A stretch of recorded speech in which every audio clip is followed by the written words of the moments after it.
BBOR Black Box Online Radio, coming to you from West Virginia. BlackBoxNed88 on Instagram for the bonus podcast. And welcome to BBOR, the home of true crime talk radio and your premier destination for unsolved mysteries, criminal psychology, and exploring the dark side of cyberspace. My name is Ned DeHaan, and I am your host, as well as the creator of AstroPsych 400 here on YouTube, and regular contributor to the Zodiac Killer channel. And a great way to support these shows is just by listening to some more content. But you can also go over to Amazon.com and have a look at the book Killer on a White Horse, written by me, Ned DeHaan. It is a novel, murder mystery, inspired by the Zodiac Manson connection, but it is indeed fictional. However, who doesn't love a good mystery? And there is always the TeeSpring page. Feel free to check out some of the merchandise. And remember, being weird is not a crime. Let the show begin. Okay, hello everybody. Today is Monday, another Zodiac Monday. Welcome to the show. How's everybody doing? I was expecting to talk about the documentary that's available on Peacock called The Myth of the Zodiac Killer for the entirety of this episode. However, there was a very big breaking news story that came out about 2 days after I watched the documentary, and that was that the Long Island serial killer mystery may have been solved. So if I seem a little bit distracted in this episode, perhaps that's the reason. And I will talk a little bit about the Long Island serial killer at the end. I mean, there are just countless pieces of true crime news that I could talk to you guys about here on Zodiac Monday, and doing some comparisons and contrasting to the Zodiac Killer. But to begin with the Zodiac material, yes, the documentary is called The Myth of the Zodiac Killer, and it is available on the Peacock streaming service, and it is here in the United States, but I believe some people were able to watch it internationally. As far as the presentation goes, it focuses on Thomas Henry Horn and his support of the Zodiac hoax theory. He is the creator and largest proponent of said theory, and it's the idea that the Zodiac was not a serial killer who operated in California in 1968 and 69, but rather the Zodiac was a fictional character that was created by someone. Someone began writing letters taking credit for murders that he did not commit. And it's trying to deceive the general public. It's about trying to deceive the general public. And if you ever do watch the documentary The Myth of the Zodiac Killer on Peacock, it's done in 2 episodes, and it features Thomas Henry Horn giving his side of the story. It also features Michael Butterfield of ZodiacKillerFacts.com as a form of counterbalance, talking about how he did not support the Zodiac hoax theory and does not support the Zodiac hoax theory. And it also features Drew Beeson, author of Sighting In on the Zodiac Killer, as well as the host of the Zodcast.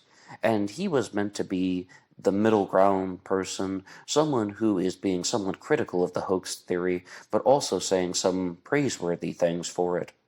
And I believe they were trying to do arguing for, arguing against, and someone who was just acting very independently and trying to be open-minded and objective.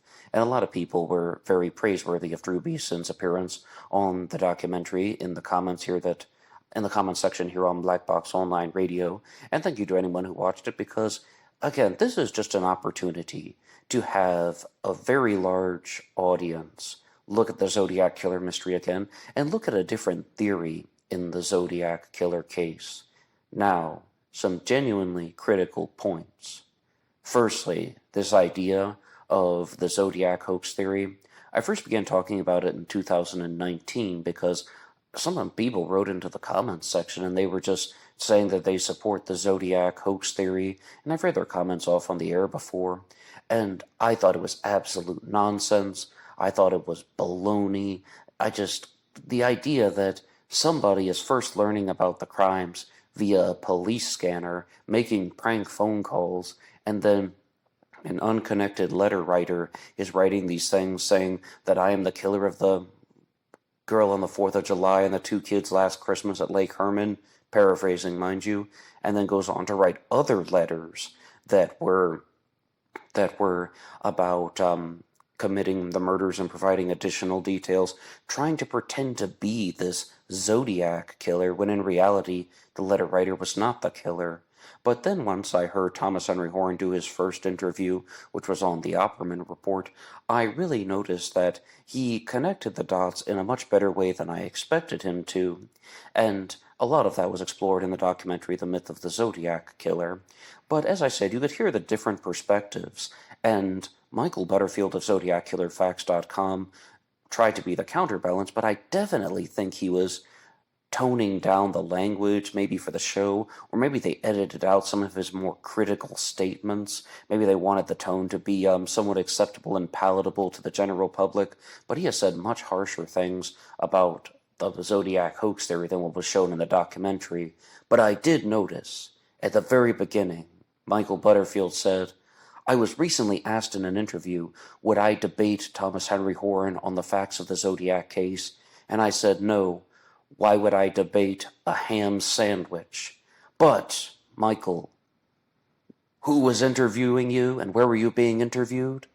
On the Zodiac Killer Channel's Interview with the Expert series by Ned DeHaan from BlackBoxOnlineRadio." I noticed that he didn't do the name drop or anything, but of course he doesn't have to. If anything, that is just a small distraction, so I'll get back on point. Let's look at some real facts in this case. Let's look at some real merits to the Zodiac hoax theory. And if you do watch this Peacock documentary, The Myth of the Zodiac Killer, the first maybe 30-40 minutes of episode 1 really go into the Zodiac Killer facts, and to those who follow the case closely, it does seem to be a little bit repetitive, but Thomas Henry Horn said at the very beginning of this film, number 1, the fingerprints don't match, number 2, the witness descriptions don't match, and number 3, the ballistics don't match. Okay, what do we make of these? Fingerprints, I'll give him that mostly. Witness descriptions, there's something to talk about. The ballistics don't match, talking about the way that the Zodiac Killer was a serial killer who operated in 1968 and 69, and every crime was committed with a different firearm. Now, is that a problem? Well, what does that mean? What does that represent? One person could have owned more than one gun. The ballistics don't match. How on earth does that show anything in relation to multiple killers? I mean, in the United States of America, it's not possible for one person to own more than one firearm. And even one of you guys in the comments section said they thought the Zodiac was so methodical that he wore different clothes at every event, and he destroyed them afterwards. Like, he even destroyed the firearms, burned the clothes. I would give you a shout out, but I don't remember who left that exact comment. And one person recently posted on one of the Facebook pages that he had a suspect whom he thought would buy a car and not register in his name and then sell the car after the crime took place. So that's why there are these gaps in Zodiac Killer activities. He's not even driving it in his car, destroying all of the evidence. And the Zodiac Killer committed at least 5 murders in 1968 and 69. The Lake Herman Road murders, the Blue Rock Springs shooting, the Lake Berryessa stabbing, and the Stein murder. And yes, there are different firearms that were used. At Lake Herman Road, there was a .22 caliber that used Super X ammunition. At the Blue Rock Springs shooting, it was a 9mm Luger, and at the Stein murder, it was a 9mm again. Now, the Zodiac Killer didn't use a firearm at Lake Berryessa, but he carried one. He committed the murder of Cecilia Shepard by knife, but he was carrying a gun, and I believe that it was a .45, because they showed Brian Hartnell different photos of guns, and he said, "I think it's this one," meaning it was a .45 caliber firearm. Well, all that means is the guy owned more than one gun, and he could have brought different guns to different events. Now let's talk about something that is praiseworthy of Thomas Henry Horn. And number 1, he showed very clearly in the documentary how there could have been multiple assailants at Lake Herman Road. Lake Herman Road was the murder of David Faraday and Betty Lou Jensen on December 20th of 1968, and they were shot in a parking lot, and it's almost like a turnoff going around a curve on Lake Herman Road, and it's actually the entrance to a water pumping station somewhere between Benicia and Vallejo, although I believe it's actually on unincorporated land. And what he showed was that it appeared that the shooter got out of the passenger side of someone's car and then began holding up David Faraday and Betty Lou Jensen at gunpoint, and some way, somehow, maybe a warning shot was fired or some altercation takes place. David and Betty Lou end up outside of the car, and then they are gunned down. Betty Lou was killed instantly, and David was shot execution style behind the side of the head, but Betty Lou was running away. Now, what does this suggest? I mean, when you actually do watch their breakdown of the location of the shell casings, that seemed like somewhat of a convincing event. And for the longest time, the 2 points that I always stood by with Thomas Henry Horan were that he had this idea that the first 2 attacks had very strong suspects in them outside of the Zodiac killer. Number 1, there could have been a drug-related or gang-related shooting that took place at Lake Herman Road. And they do recreations of this in The Myth of the Zodiac Killer. It's a professional-made documentary, so very good visuals. And I also noticed they paid special attention to the clothing the victims were wearing at Lake Herman Road. But it shows the victim, David Arthur Faraday, talking to someone, and he's getting into this confrontation about a guy who is pushing grass at his school, marijuana, and David was very anti-drug. He is a very clean-cut individual, God and Country Eagle Scout. And another detail that I remember from Ray Grant's book is that David Faraday was also the lodge chief of his Order of the Arrow chapter. So he was someone who was a very born strong leader, and he was also someone who stood by the rules, maybe a clean-cut by-the-book guy is how we could call him, and he is opposed to this person selling drugs at his school, and he has a confrontation with him. Now, the theory that was expressed in the Myth of the Zodiac Killer documentary on Peacock had an additional element added to it, because a lot of people are like, whoa, whoa, whoa, okay, so this guy wants to snitch on some guy dealing drugs in a high school, pushing grass in a high school. Normally, some high-level drug dealer doesn't murder a teenager just because he's going to snitch on some local grass pusher. I mean, that's a very, very extreme response. You guys in the comment section have written that out multiple times. You've written out how you think that that's just an overly melodramatic response. But the additional element that was shared was, okay, figure this. David Faraday's gonna rat on some guy for pushing grass at his school. That guy gets in trouble with the law. And then they think that he's going to rat on a higher level drug dealer or somebody who has a little bit more prominence, because when we say high-level drug dealer, we're perhaps not talking about the supplier for the Hells Angels, although I did misunderstand that at one point, but maybe someone who has dealings with some of the biker gangs, because the biker gangs had a lot of connections to the drug trade at the time. Now this guy's going to snitch on someone who's above him, so the answer was just to have David Faraday murdered, and that's why you have someone getting out of the passenger side door at Lake Herman Road, as opposed to the driver's side firing the warning shot, ordering David and Betty Lou out, and having them murdered. A drug-related or gang-related shooting, and the reason would be simply because David had crossed a boundary and he was personally targeted, and it wasn't even anything to do with a cold, methodical, and calculating serial killer. Now, again, the forensics did seem to, in Thomas Henry Horn's interpretation, does seem to hold up, but there is one final point, and that is that would mean that there was one person driving the car, and the passenger got out and fired a shot first. And the first time I ever talked to Thomas Henry Horan, he said that, I mean, his theory is that they use different cars to commit the crimes because they commit the crime in someone else's car, so it can't be traced back to them, and they're borrowing somebody's car because then people are like, hey, do you own this color car? No, I don't. Do you own this model of car? No, I don't. Absolutely not. I have no idea whose car that is. That's not my car. Something to that effect. And, I mean, again, if you watch The Myth of the Zodiac Killer, that appeared to be somewhat of a convincing presentation, although that final sentence wasn't shared there. That was actually just something that Thomas Horan had shared with me personally the first time that I had spoken to him. And we've spoken a number of times, and he's been a guest on this show, and I've been a guest on his show talking about the myth of the Zodiac Killer. But then we go to the Blue Rock Springs shooting on July 4th of 1969, which saw the murder of Darlene Ferrin. And Thomas Horan has had a couple different suspects for this one, but one of them, and one that he stood by very frequently, was Jim Phillips Crabtree. Again, we're talking about a Zodiac hoax, a series of unrelated or unconnected murders that were united because of the letters that were written by somebody.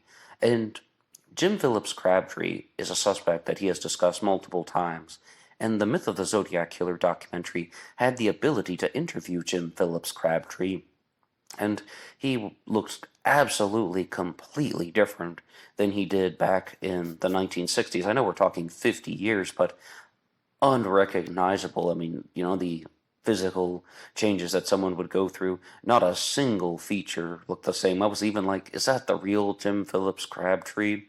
But he was accused directly of murdering Darlene Ferrin, and he denied it. Now, he did not have the best alibi for the Blue Rock Springs shooting, and that was that he was doing something that he did regularly on the 4th of July. He would go into the forest and do LSD, but he did see that someone corroborated his alibi, and then his second wife, matched up his story. I don't think that Jim Phillips Crabtree is the best suspect for the murder of Darlene Ferrin. However, you also just have to wonder about the thought process of people, because they're asking him questions, and it's almost as if he wanted to be a suspect, or he just liked playing mind games and manipulating the situation. Because one detail that was shared about him that I had never heard before was he said that the reason why people suspected him of the murder of Darlene Ferrin was he was her ex-husband.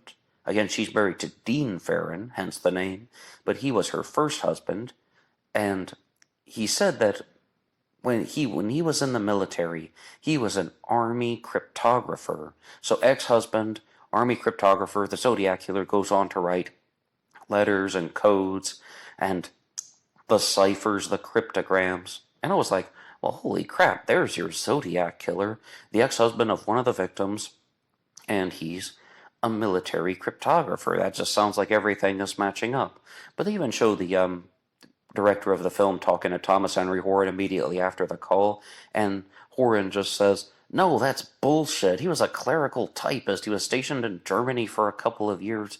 I mean, he's lying. And I tend to believe Thomas Horan more than Jim Phillips Crabtree, because I've never heard that detail that he was an Army cryptographer. Maybe he had the most minimal exposure to codes in the Army. However, the Z408 cipher, the Zodiac Killer's first cipher, which was mailed on July 31st of 1969, roughly 27 days after the murder of Darlene Ferrin, roughly, was just a simple substitution cipher. Somebody sent 3 parts of this coded message to 3 different newspapers, the San Francisco Chronicle, the San Francisco Examiner, and the Vallejo Times-Herald. And when you actually put them together, it reveals a message that says, I like killing people because it's so much fun. It's more fun than hunting wild game in the forest, because man is the most dangerous animal of all. Okay, now it goes on and on and on for a while, talking about that he wants slaves in the afterlife. But you get the idea. But that was just a substitution cipher. You don't need Army training to create that. And why would somebody like Jim Phillips Crabtree lie about that if he had been in hiding for so long? Why would he misrepresent his occupation in the Army? And I think that this just goes to show that there are people who want to spin wild stories. There are people who want to manipulate, and it's in their nature. It's in their personality. And somebody once told me this once. When people are being interviewed, they often put up a wall, except some people have a wall that is not very high, like they have like emotional defenses and such. Well, I tend to think that that is not always the case. I also tend to think that people might not put up a wall. Instead, they open the floodgates and they start mixing the facts with far out wacky ideas. They start mixing the facts with falsehoods, and that's a different way of protecting emotional defenses, or it's a different way of being in control of the situation. I mean, if people are lying, they can't truly be criticized because they know the truth, and they're the only one who knows the truth, and they start spreading things that aren't true, then it's playing games with other people. They're trying to be a type of puppet master, metaphorically speaking. And I talk about a lot of these behaviors in the guide True Crime Teaches Us to Conquer Toxic People by me, Ned DeHaan, which is a bonus feature of the Black Box Online Radio membership. BuyMeACoffee.com/BlackBoxNed88 allows you to become a member of this program, and anyone who is a member will get access to bonus features and bonus content, including the guide that I just referenced, True Crime Teaches Us to Conquer Toxic People, and BuyMeACoffee.com also allows you to make a donation or contribution to help support the show, and anybody who makes a donation will get a shout-out on Zodiac Monday. My honest take, though, on the first episode in the myth of the Zodiac Killer was that there was a lot of restated information, a lot of basic information, but once they got to the interview with Jim Phillips Crabtree, everything was worth it. This was some brand new Zodiac material that I had never seen before, and definitely a new interview with Jim Phillips Crabtree, and it was definitely done and shared in a very professional way. Okay, though, there was also a photo of Darlene Ferrin that resurfaced more than a decade ago, of her with some unknown mystery man. And back in 2011, I first got truly pulled into the Zodiac Killer world, and I was talking online about the Zodiac Killer for the first time. And one of the first posts that I ever made about the Zodiac Killer was when I shared the photo of Darlene Ferrin with some type of mystery man. And I had two immediate responses. One of them I don't stand by, and that is, firstly, I thought the guy had some type of Middle Eastern ancestry. I don't stand by that now because I have no idea that person's ethnic origin. The second comment was that Darlene Ferrin looked extremely uncomfortable when he was touching her, but I noticed that he seemed to be very warm and receptive to her, and she seemed to be a little bit cold and standoffish. And the biggest point in the film is that was not Jim Phillips Crabtree in the photo. That was a doctor who performed a leg operation on Darlene Ferrin. She had injured her leg while skiing, and that was the doctor who performed the operation. But I noticed that also seemed very bizarre because, number one, Jim Phillips Crabtree looked at that photo and said, "That's not me, that guy's a dork." And he said that, it's not him, it's the guy who performed the operation. But then when they showed other photos of Jim Phillips Crabtree when he was of the same age, he looked almost identical to the guy that he had just called a dork. And even Crabtree looked at it and said, "Oh, I guess I was more of a dork than I thought." I was like, yeah, you were. I mean, if that's what you think a dork looks like, it looks exactly like Crabtree. Now, this is a photo, as I said, that's been floating around for more than a decade. And I remember back in 2019, I read somewhere on a forum that somebody claimed that they knew Jim Phillips Crabtree personally. They had confronted him directly about being the person in the photo, and he said, no, that wasn't him. So I tend to think that maybe that wasn't Crabtree in the photo. It's just a guy who had a similar appearance. So many men had similar appearances in 1968 and 69. Dark rimmed glasses and curly hair with that had been combed back, a few reddish-brown curls. So many of these Zodiac Killer suspects had those types of appearances. And then, this just goes to show that I think that the witness descriptions are not very reliable, and I'll say something about that in a second. But firstly, the Lake Herman Road analysis I thought was pretty good in The Myth of the Zodiac Killer.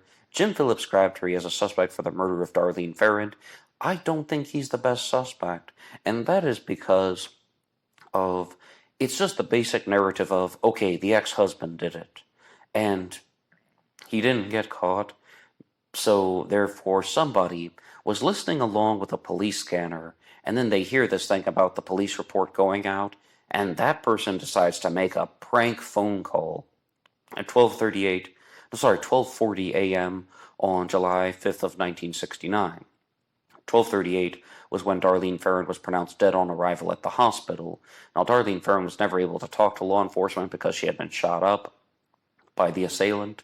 So then someone makes the prank phone call saying, "If you go 1 mile east on the Columbus Parkway, you'll find 2 kids in a brown car. They were shot with a 9mm Luger. I'm the one who did it. I also killed those kids last year. Goodbye."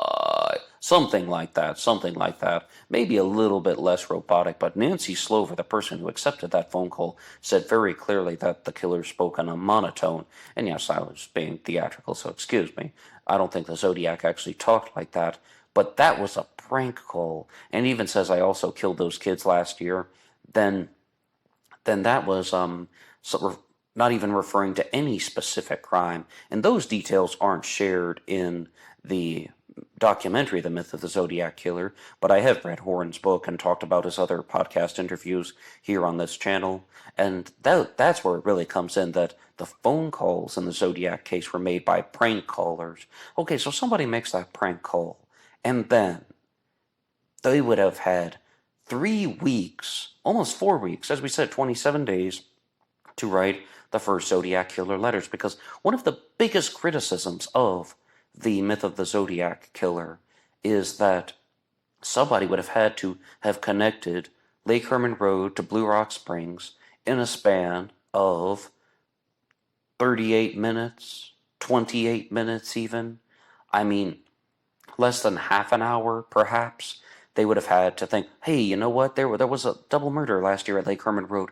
I'm going to make a prank phone call and unite it." No, they would have had more than 3 weeks to do so, because it doesn't say Lake Herman Road in the phone call. And yes, Nancy Slover didn't have a recording of this. This is just what she believes was the most accurate wording of the Zodiac Killer's phrasing. I might have even, don't quote me on that, I mean, I altered a few words just going off of memory, but someone would have had 3 weeks to think of this Zodiac Killer idea.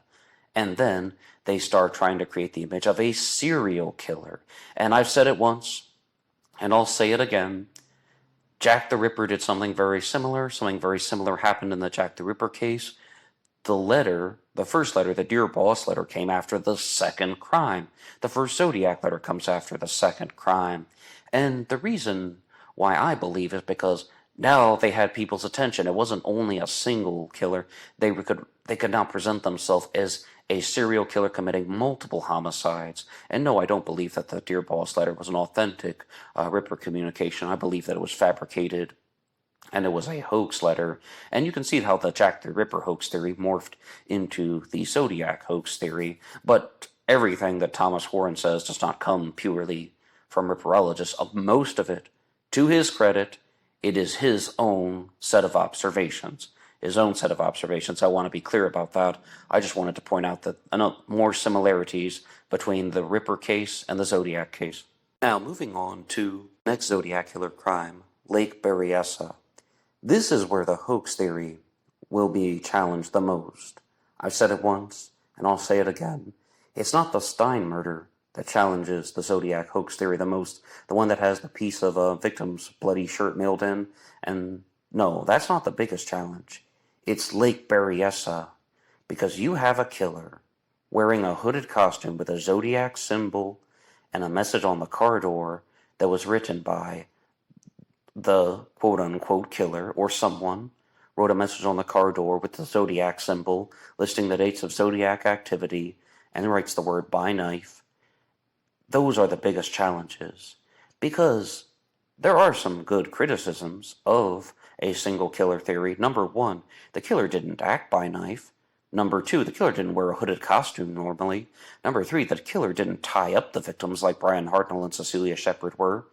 But the theory that was put forward in the Myth of the Zodiac Killer was it was the park ranger Dennis Land who committed the crime. Lake Berryessa is in a park area. It's by a lakeside, and that Dennis Land was a park ranger who worked there. He was the first ranger on site. And it goes into the theory of it's either the ex-husband or the person who found the body. And the idea that Dennis Land would have committed the crime, left, destroyed the evidence. By that I mean cleaning blood off of himself and then come back later to find Brian and Cecilia. There are two pieces of evidence for this that were explored in the documentary. Number one, Dennis Land was out of radio contact at the time, and there are even logbooks that state this, which were shared. And the second is that Dennis Land destroyed the crime scene. Dennis Land would have been someone who was trained in police procedures, and they didn't show the documentation to support this, but one thing that Thomas Horton has said in the past is that Dennis Land studied criminal justice at Napa Valley Junior College, and he had also been trained in police procedures. He would have known that he shouldn't have destroyed the crime scene. What does that mean? It means that Brian Hartnell and Cecilia Shepard were on a picnic blanket, and the Zodiac killer comes over and accosts them, holds them up by gunpoint, carrying his knife and gun and pre-cut lengths of rope. And what I think happened is, from reading the police reports and listening to the story several times, is that Dennis Land took the picnic blanket and he folded it up and put it into evidence. There is even one story that the reason why he pulled up the picnic blanket was he wanted to wrap it around Cecilia Shepard to keep her warm, but don't quote me on that. The fact of the matter is he moved all of the physical items and, in short, destroyed the crime scene. And even in the myth of the Zodiac Killer, they said very clearly that that was something that should have been completely against any investigative procedure. Okay, so that's another solid point. And the honorary third point is one that this is true. This does state this in one of Brian Hartnell's statements. The male victim from Lake Berryessa is that he's held up by the Zodiac at gunpoint. The Zodiac stabs him, and then he's able to move they actually said about 300 yards while he is been very, very injured. I mean, 300 yards, that's like 3 football fields. And then when he sees Dennis Land for the first time, the park ranger, he thought that the Zodiac had come back. So that might mean that Dennis Land would match the physical descriptions of the killer.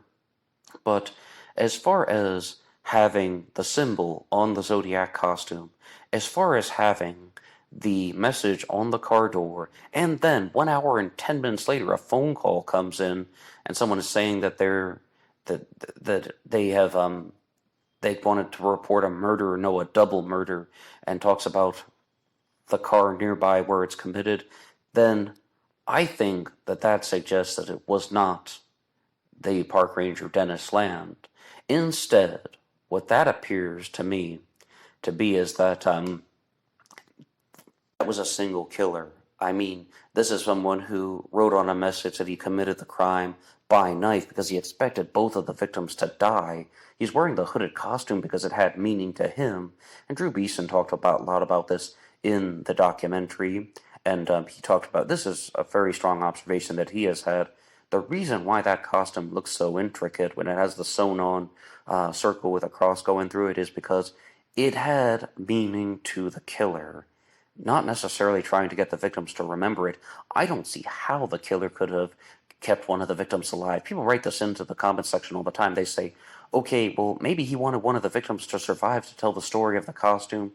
I think that would have been impossible. Stabbing them in the back, stabbing them in the stomach like he did to Cecilia Shepard. I think that the risk of that was too high. I think that the Zodiac wanted to prove that he committed the crime by making the phone call and writing the message on the car door. And by showing by knife, he's saying that he's going to commit his crimes in different way, at least by gun and by knife. We would later learn on that there were 2 possible methods, by rope and by fire, that would be revealed in the Zodiac Killer Halloween card in 1970.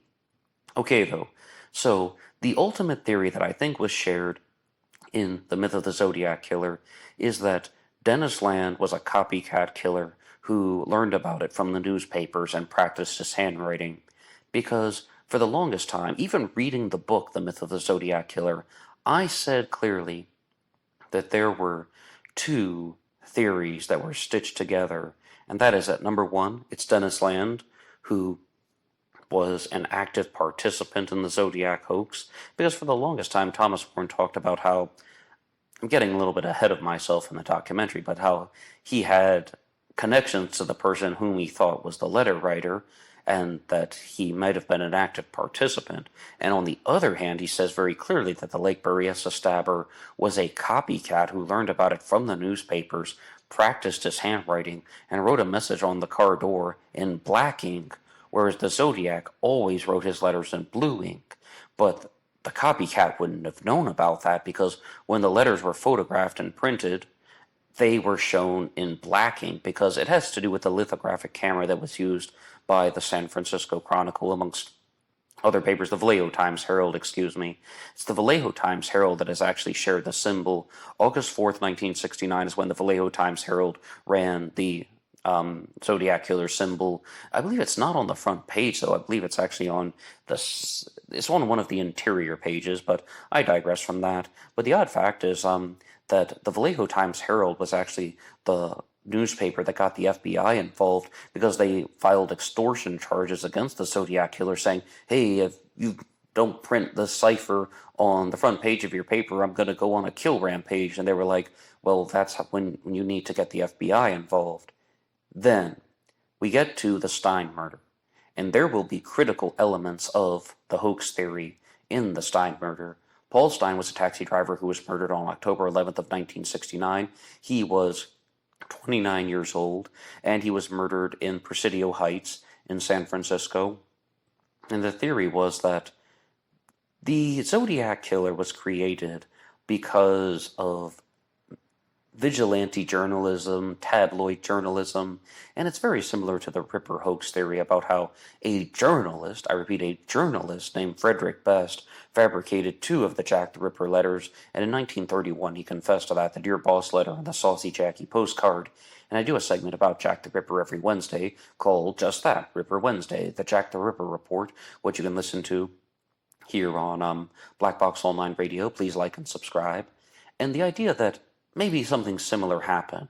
And no, none of the Ripper comments were mentioned in the Myth of the Zodiac Killer documentary, but they are in the book, The Myth of the Zodiac Killer.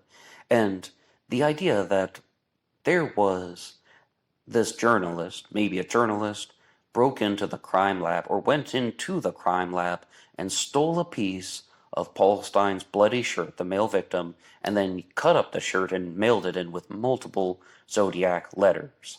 All right? Now, the problem with this was, and I think that the documentary did a good job of challenging this point, is that the crime lab was indeed locked and journalists would not have had access to the shirt. And to be critical of Thomas Henry Horn, he has proposed numerous suspects for stealing the piece of Paul Stein's bloody shirt. Firstly, Robert Graysmith. In the original perhaps publication of his material, The Great Zodiac Killer Hoax of 1986 and 69, as well as his interviews, he talked about how he had believed that Robert Graysmith was the person who stole the shirt. Then he has also accused Armin Pellicetti of stealing the shirt. That was on an episode of his show, The Stones Unturned podcast. And then even, now just saying some unnamed journalist stole the shirt. Well, let's just look at that. If the room was locked and that people shouldn't have had access to it, then I think that is almost a nail in the coffin. And Tom Voigt of ZodiacKiller.com has been extremely critical of Thomas Horn for that point. I mean, that's his biggest criticism of the hoax theory. Maybe that's not fair to say, but that is one of his biggest criticisms of the hoax theory, that the crime lab would not have been locked so someone could have stolen the shirt. I mean, I don't think that someone stole the shirt from the crime lab, stole the piece of Paul Stein's bloody shirt from the crime lab. One point that was not mentioned in the documentary was Thomas Horn has a suspect for people writing the letters, or someone writing the letters. I mean, he says that first there was a letter writer who wrote 3 letters, and then someone else took over writing the letters. And that was that, number 1, his suspect for writing the first 3 letters was Harold K. Snook, Hal Snook, and that he was a member of law enforcement, well-respected member of law enforcement, the founder of the California Narcotics Officers Association, a very brilliant forensic scientist, but also somebody who was just very passionate about other subjects. He would collect fossils and turn them into displays. Thomas Horn once owned his set of fish fossils, and also somebody who was just very involved with music, and he seems like someone who was a very intellectual individual. He's featured in the book Napa Valley Lawman and Outlaw, smoking one of his signature pipes and using a forensic camera, and I believe it's chapter 16 in that book.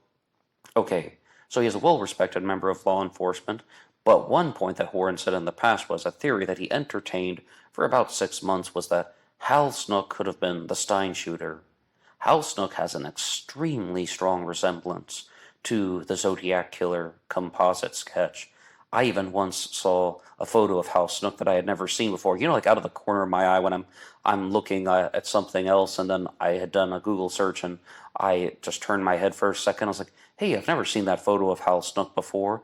And it wasn't a photo of Hal Snook. It was the Zodiac composite sketch.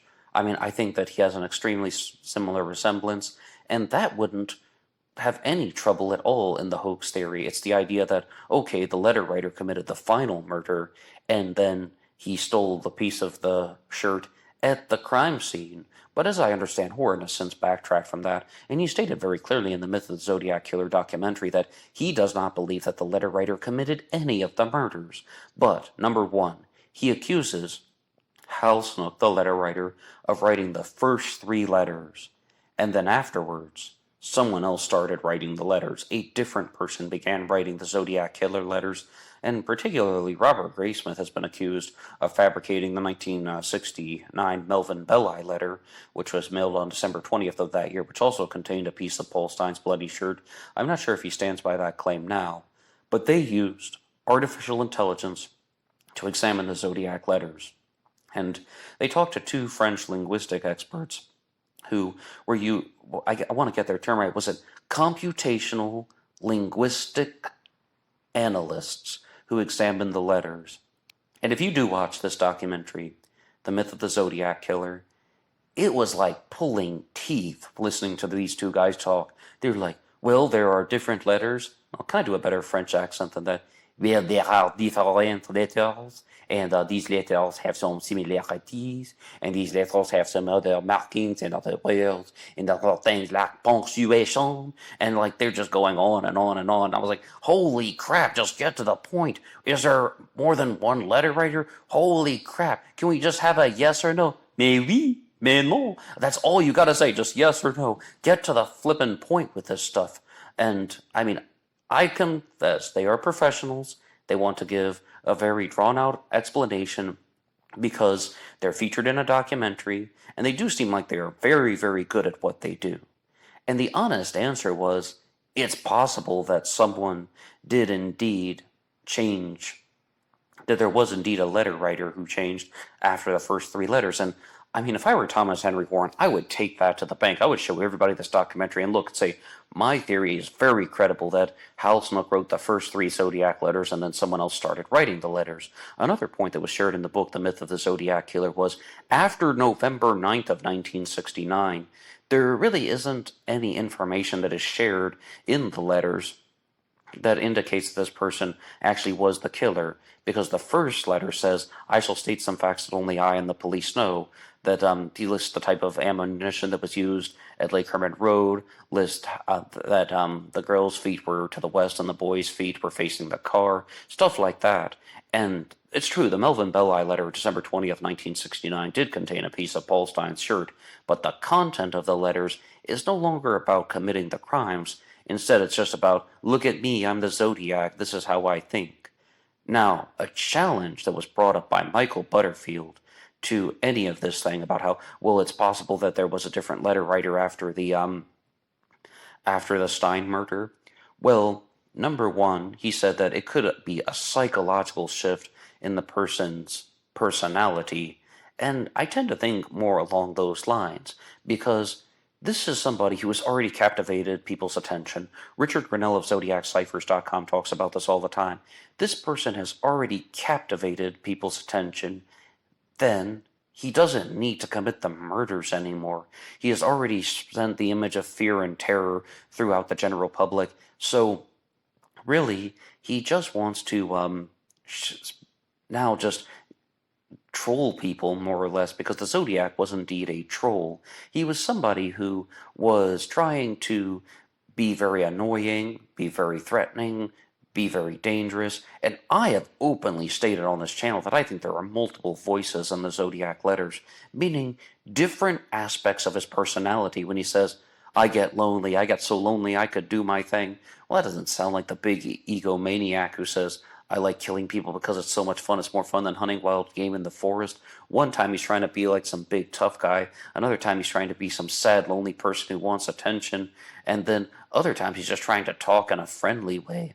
But the intention-seeking stuff isn't mentioned in any of the early parts of the letters, where he says, I would like some people to wear some nice Zodiac buttons, or maybe even wear some not so nice Zodiac buttons. Oh, the heck with it. Just wear any Zodiac buttons as long as it's about me. Like the attention seeker component comes out later on.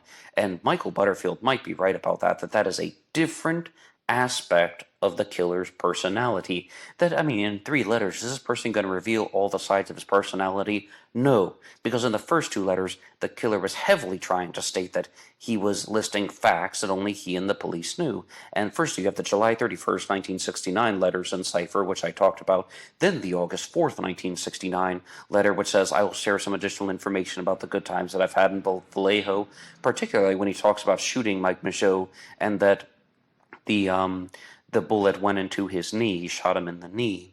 And when you watch the recreation of that in the Myth of the Zodiac Killer documentary, I noticed that there was a flashlight that had been taped to the gun, or the flashlight was almost mounted on the gun, on this 9mm Luger. Now that might have been exactly how it happened, but it had always been my understanding that the Zodiac Killer taped the pencil flashlight to the gun at Lake Herman Road, and at Blue Rock Springs, the killer was actually carrying a handheld flashlight. And that was something that Mike Michaud stated very clearly.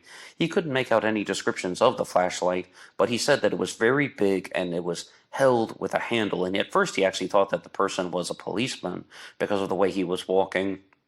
But a big flashlight that is handheld and that he's carrying it from a handle blinds Mike Michaud in the face and starts shooting.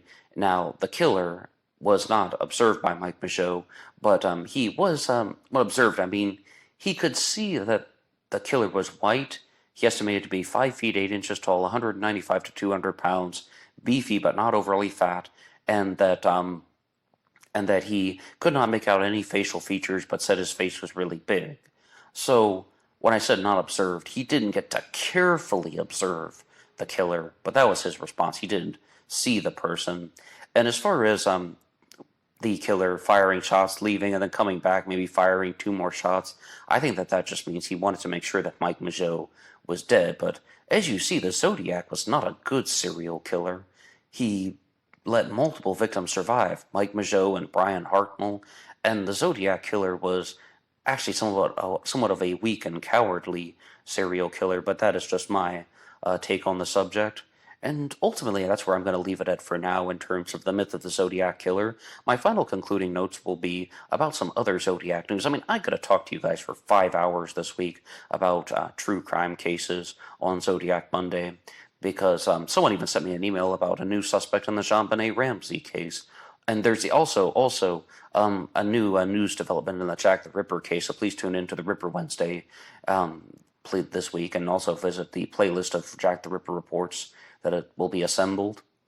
But number 1, I participate in a group called Zodiac Killer and Me on Facebook, which talks about the Zodiac suspect Loring Dale Hill, and it's run by Melissa Rose Tappa and Thornton Daniel Jeffrey. They also have a website called ZodiacKillerBomb.com.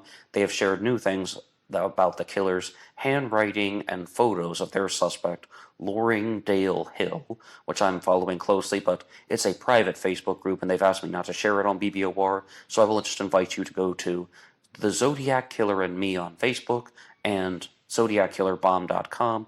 Also, Ray Grant of Zodiac, the author of Zodiac Killer Solved, as well as the novel Zodiac Killer Dreams, has released another video on his channel. He now has 3 videos out talking about the Zodiac Killer mystery. I particularly liked his video on the Lake Herman Road murders timeline, and maybe in the future, maybe next week I'll do a bigger one, because he deserves a little bit more credit for that, because he really shows some discrepancies in the conventional timeline with the Lake Herman Road murders, the deaths of David Faraday and Betty Lou Jensen.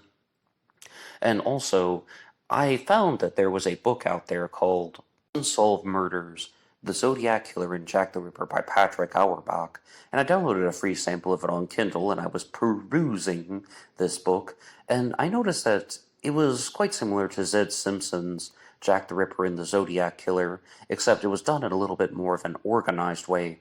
Jack the Ripper and the Zodiac Killer by Zed Simpson was a discombobulated rambling, and with Patrick Auerbach's book, Unsolved Murders, The Zodiac Killer and Jack the Ripper, it appears that it's going to be, firstly, doing analysis of the Zodiac case, then the Zodiac suspects, then analysis of the Jack the Ripper case and the Jack the Ripper suspects. And I read a little bit of it, but I still just don't see how it's going to turn into this metamorphosis angle.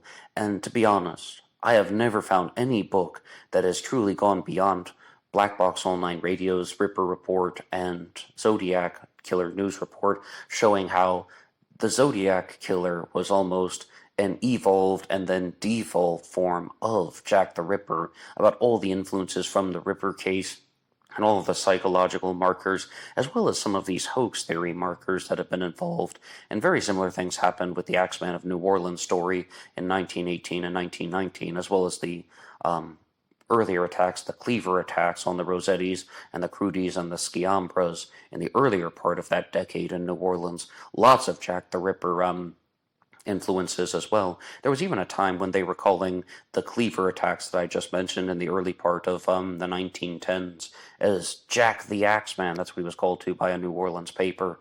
And I haven't seen anyone organize this stuff and actually document these psychological markers. So more and more I think about creating a Jack the Ripper Zodiac Killer book, but that is something that might be done. It's going to take a little bit more than just 7 days to create something like that. But in conclusion, I would like to give you guys your shout-outs here on Zodiac Monday, because I would like to firstly thank all of the Black Box Online Radio Premium members who use BuyMeACoffee.com/BlackBoxNet88 to be a supporter of this show. But firstly, we have a supporter on BuyMeACoffee.com who made an individual donation, and it's from Batman. Batman bought you a coffee. I never get tired of saying that. And Batman, of course, that's Batman66. Thank you so much for your regular and continued support. Batman66 actually does a lot of the work behind the scenes, organizing things and proposing ideas, and he's a very, very close true crime follower, so a lot of his work is greatly appreciated. And the next one comes to us on BuyMeACoffee.com from Stuart McAdam, whom I did an interview with about the Zodiac Killer that was aired last week on Zodiac Monday. And Stuart McAdam says, "Your powerful subscribers and viewers have really helped take part 2 of the interview we did to the next level. Enjoy the coffee, Ned." Stuart McAdam, thank you so much, and please feel free to visit his channel. As he said, I did an interview with him, and we talked about the Zodiac Killer on Stuart McAdam's channel. And Stuart McAdam was also responsible for the creation of some of these Zodiac Killer images that you see here for Zodiac Monday. One more time, the myth of the Zodiac Killer is available on Peacock, and I hope you'll listen to some of the other sources that I cited here, and next week I'll perhaps expand upon all of those for the next Zodiac Killer news report. Well, that's all for me now. I will see you guys over on Instagram, and goodbye.